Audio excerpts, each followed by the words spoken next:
Baik, Assalamualaikum. Cikgu adalah Cikgu Natasha yang akan mengajar kelas awak sains bagi keseluruhan tahun 2022 dan 2023 nanti, okey? Jadi awak akan berjumpa dengan cikgu semasa bersemuka nanti. Buat masa sekarang, kita akan pelajari secara offline dahulu disebabkan oleh kekangan yang ada sekarang lah. Baik, jadi perkara pertama yang perlu kita pelajari adalah tentang okey, kita adalah tentang kita panggil catch up plan untuk 2022 dan 2023. Okey. Jadi apa yang kita akan pelajari adalah tentang kemahiran saintifik terlebih dulu sebelum kita masuk dalam bab 1 tingkatan 2, kita akan belajar dulu kemahiran saintifik yang dah berkali-kali awak pelajari sebenarnya. Okay, awak dah pelajari semasa sekolah rendah sampailah sekolah menengah tingkatan 1. Ini hanyalah ulangan daripada apa yang awak dah pelajari. Jadi apa itu kemahiran saintifik? Kemahiran saintifik ni dia ada dua bahagian.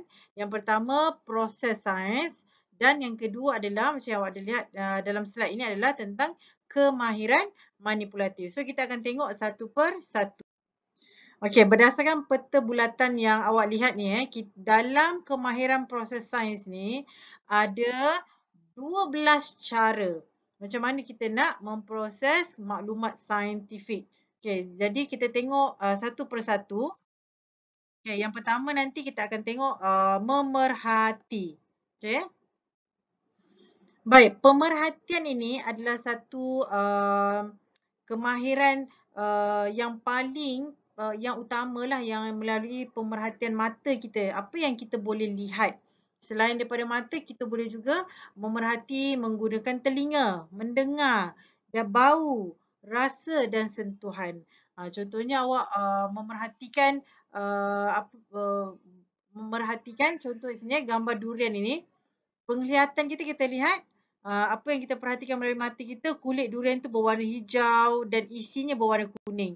Okay, kalau pemerhatian melalui sentuhan pula, kita akan rasa kulit durian tu keras dan tajam. Melalui hidung pula, pemerhatian melalui hidung, melalui bau. Jadi baunya adalah bau durian yang awak biasa bau tu lah. Okay, jadi dari segi pendengaran, awak tak ada dengar bunyi apa-apa kecuali kalau awak goncangkan durian yang telah masak tu awak boleh dengar bunyi sedikit gerak buah-buah ulas-ulas durian di dalam buah tersebut. Okey, rasanya pula bergantung pada buah tersebut. Ada yang rasa pahit, ada yang rasa manis, okey, ada yang rasa masam. Okey, so bergantung kepada buah-buahan tersebut.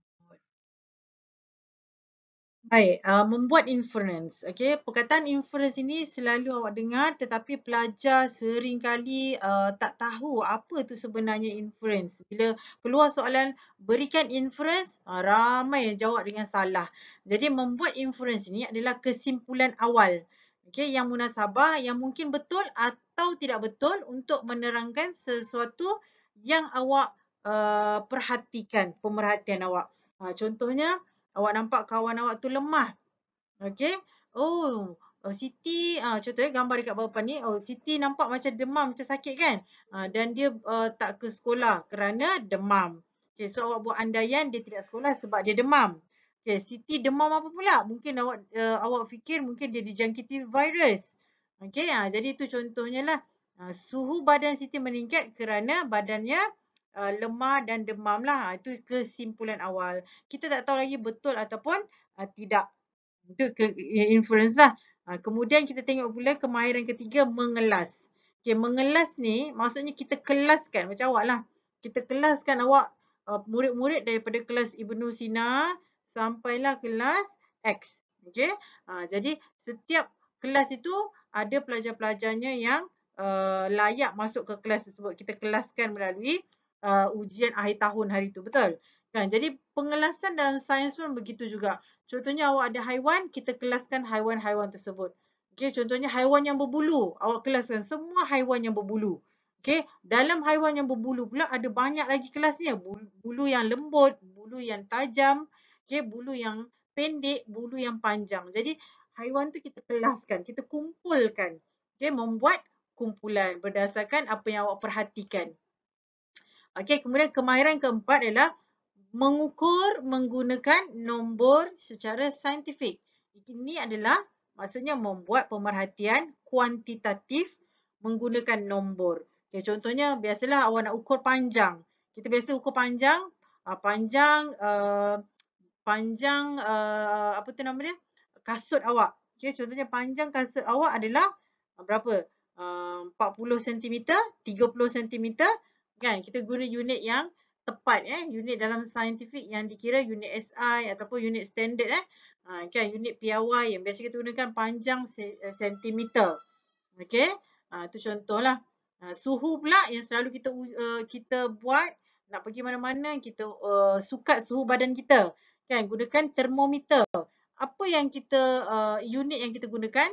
Biasanya kita gunakan darjah Celsius. Iaitu maksudnya kemahiran mengukur menggunakan nombor. Baik, seterusnya berkomunikasi. Maksudnya awak menerima ataupun memilih dan menyusun persembahan dalam bentuk tulisan, lisan, jadual, graf ataupun rajah. Okey, jadi dalam sains ni biasanya bila awak buat eksperimen, awak dapat data berapa nombor tu kita akan susun. Okay. Susun itu bergantung kepada apa yang awak nak gunakan. Awak boleh gunakan graf, awak boleh gunakan jadual biasa saja, kotak-kotak kan. Ataupun awak nak menggunakan secara ayat. Okay. Tapi biasanya dalam sains kita nak gunakan berdasarkan graf dan juga jadual lah. Okay. Kemudian kemahiran yang keenam adalah kemahiran awak meramal. Okay. Meramal tu maksudnya membuat jangkaan awal tentang sesuatu. Contohnya, kalau pokok itu tidak disiram selama 4 hari, apa ramalan awak? Awak ramalkan pokok itu akan mati ataupun daun dia akan gugur. Itu ramalan awal lah. So, awak kena tunggu 4 hari lagi baru awak tahu. Okay. Nombor 7 adalah menggunakan perhubungan ruang dan masa. Memeriahkan perubahan parameter. Okay, ini contohlah. Parameternya saiz, jisim, bilangan, masa, ketinggian, arah, berat, lokasi. Okay. Baik, bagi kemahiran yang ke-8, mentafsir data ni, biasanya pelajar ni kita boleh tafsirkan data bila kita dah buat eksperimen. Contohnya awak dah buat eksperimen kan? Awak dah buat eksperimen. Hari pertama, contohnya awak tanam buat eksperimen yang biasa awak buat di sekolah rendah ni, biasanya kita tanam, kita kaji pertumbuhan biji benih daripada biji benih kacang hijau menjadi tauge, betul? Kan? Yang biasa. Jadi setiap hari awak ukur ketinggian tauge awak tu. Okay, hari ni berapa sentimeter kan? Jadi bila awak dapat contohnya tu 2 hari pertama 1 sentimeter. Okay. Kemudian hari keempat dia jadi 2 cm. Okey, kemudian hari kelima dia jadi 3 ke 4 cm. Kan? Jadi bila awak record kan dalam jadual, okey, macam dalam jadual yang dia buat ni lah, masa kan. Hari pertama dapat berapa tingginya, macam itulah. Bila awak record kan, kemudian awak tengok jadual tu semula selepas seminggu 7 hari, awak akan dapat data. Oh, 3 cm, 4 cm, 5 cm, 6 cm. Jadi awak tafsirkan. Maksudnya apa? Pokok itu meninggi setiap hari 1 cm. Maksudnya bertambah tinggi dia. Itu maksudnya mentafsir data.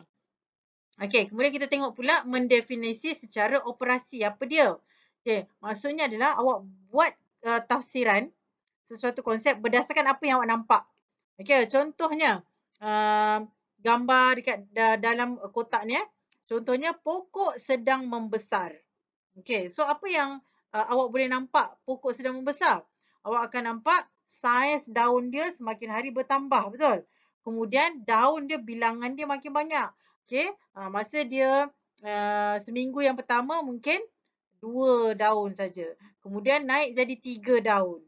Okey, kemudian naik jadi 4, 5 dan seterusnya. Daun dia makin bertambah.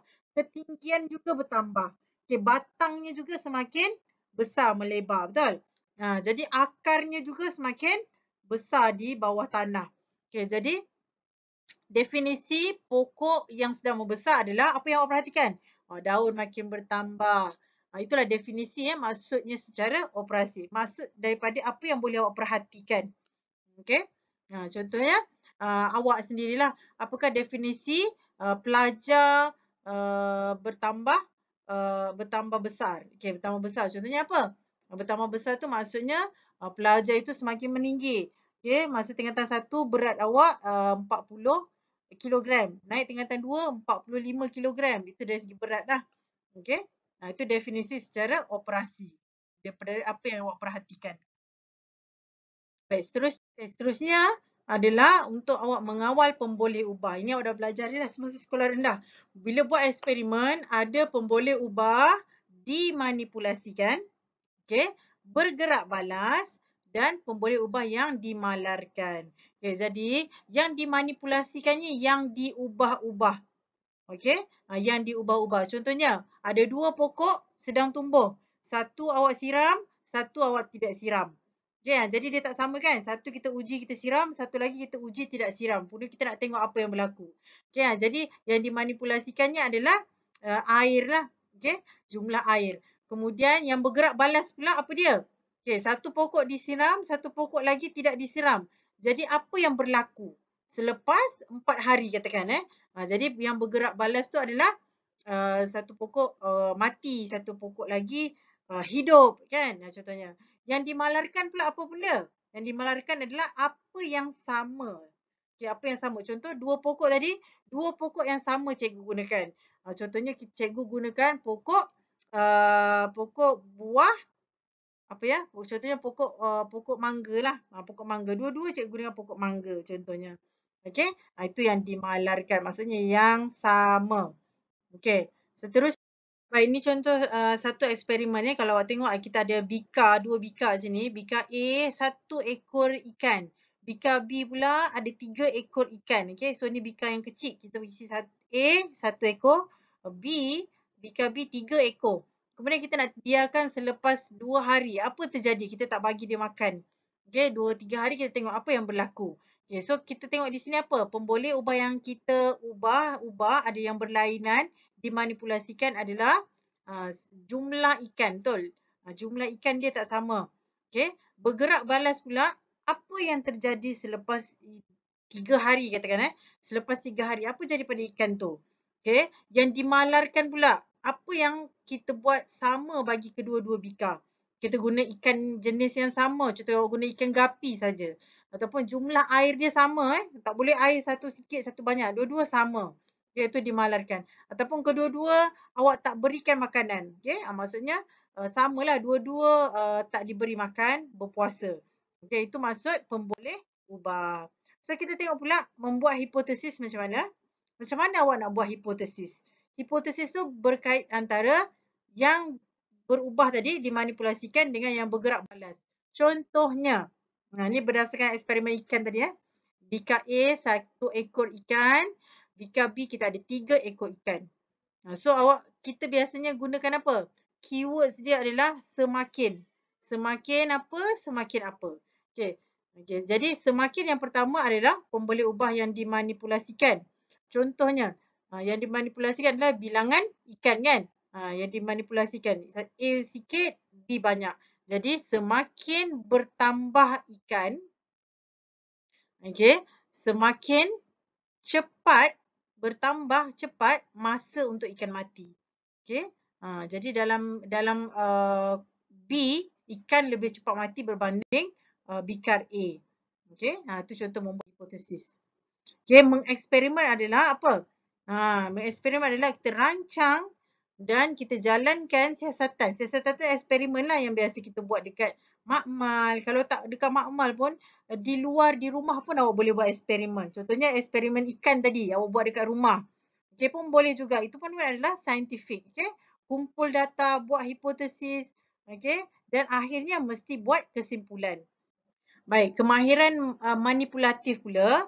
Kemahiran manipulatif ni adalah apa yang biasanya kita belajar buat di makmal.